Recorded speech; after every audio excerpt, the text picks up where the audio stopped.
Сегодня в Уфе стартовал 13-й Всероссийский съезд молодых ученых. Подобные события проходят впервые в Башкортостане. Почти 2000 ученых из разных уголков России и зарубежья приехали не только обменяться опытом, но и наладить сотрудничество. Вклад республики в научно-технологическое развитие государства высоко оценивают федеральные эксперты. На пленарном заседании глава республики Ради Хабиров заявил, что лично поддержит ученых, которые захотят работать в регионе. О том, как прошел первый день масштабного научного мероприятия, расскажет Даниил Байков. Целый научный десант в лице почти 2000 человек впервые прибыл в Уфу в таком масштабе. Они охотно делятся с коллегами последними передовыми разработками, как, к примеру, известный российский физик Максим Никитин.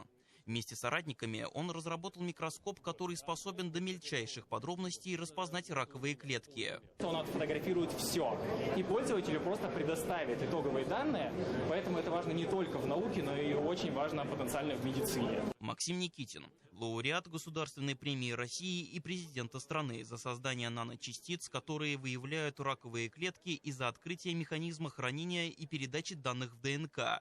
Цель – сделать так, чтобы будущее лекарство поражало опухоль и не влияло на весь организм. Сейчас нам очень интересно понять, какую информацию природа там хранит, чтобы использовать эту информацию как возможный ключ к лечению сложных заболеваний, к пониманию, что такое старение, эволюция, как работала. Очень здорово, что все ребята из разных регионов могут посмотреть лучшие практики здесь, в Уфе. И для научных умов в Башкортостане есть все возможности для развития. На пленарном заседании 13-го Всероссийского съезда молодых ученых Ради Хабиров заявил, что лично поддержит специалистов, которые захотят работать в республике.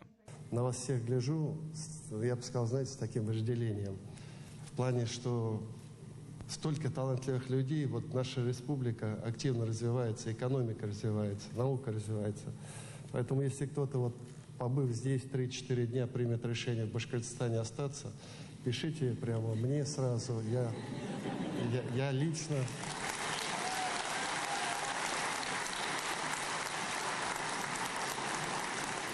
Я лично индивидуальную траекторию роста и успеха вам сам нарисую и буду сопровождать. Последние годы в республике огромное внимание уделяется науке. Почти 900 миллионов рублей выделили на премии, гранты, улучшение жилищных условий специалистов и финансирование стажировок. Башкортостан занимает первое место среди регионов России по предоставлению мер поддержки молодым ученым. Я думаю, что мы получим интересные практики, интересные опыты, как организована работа в других регионах, какие научные исследования проводятся в других регионах молодыми учеными. Поэтому, несомненно, эффект от этого есть. И еще раз подчеркиваю, мне кажется, вот подобного рода мероприятия способствуют вот такому серьезному повышению престижа научной деятельности и научной деятельности для молодых ученых. Поэтому мы очень рады и очень довольны, что это мероприятие проходит. Успехи Башкортостана в научно-технологическом развитии высоко оценивает и заместитель министра науки и высшего образования России Денис Секиринский. Он считает республику одним из лучших регионов для ученых. Республика традиционно занимает лидирующие места в рейтинге научно-технологического развития регионов. И я хотел бы особенно поблагодарить Радия Фаридовича за то внимание, которое он уделяет развитию науки, технологий и высшего образования в республике. По инициативе Радия Хабирова в республике активно создают инфраструктуру для ведения исследований. 4 университета региона вошли в программу «Приоритет-2030». В центре столицы строится межвузовский кампус. Рядом с ним открылся геномный центр. Обновляются лаборатории и появляются новые, оснащенные современным оборудованием. Это шаг, который позволит в ближайшем периоде региону стать лидером в научно-технологическом развитии, действительно составить конкуренцию столичным регионам, в котором работает на порядок больше ученых в настоящем. Поэтому, я думаю, сегодня регион предпринимает все усилия для того, чтобы закрепить исследователей, создать для них комфортную инфраструктуру. И башкирским ученым тоже есть что показать. Так, исследователи Уфимского университета науки и технологий представили разработки в области микроэлектроники. Здесь представлены наши разработки в области интегральной фотоники. На микроскопе рядом схема предназначена для использования в сенсорных системах для анализа опасных вредных факторов в жидкости или в газах.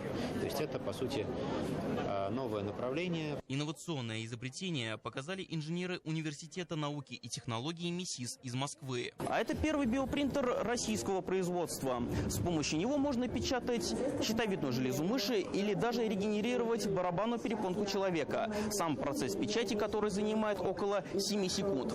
Аппарат уникален среди мировых аналогов тем, что он спроектирован как станок и способен точнее наносить биоматериал. Всероссийский съезд молодых ученых дает возможность исследователям не только знакомиться друг с другом и налаживать контакты.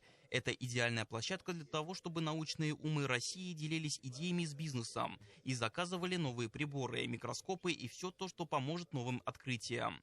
И, вероятно, мир узнает о современных последователях Михаила Ломоносова, Дмитрия Менделеева, Игоря Курчатова и других известных ученых. Даниил Байков, Азат Ишбулатов, Родион Матвеев. Новости.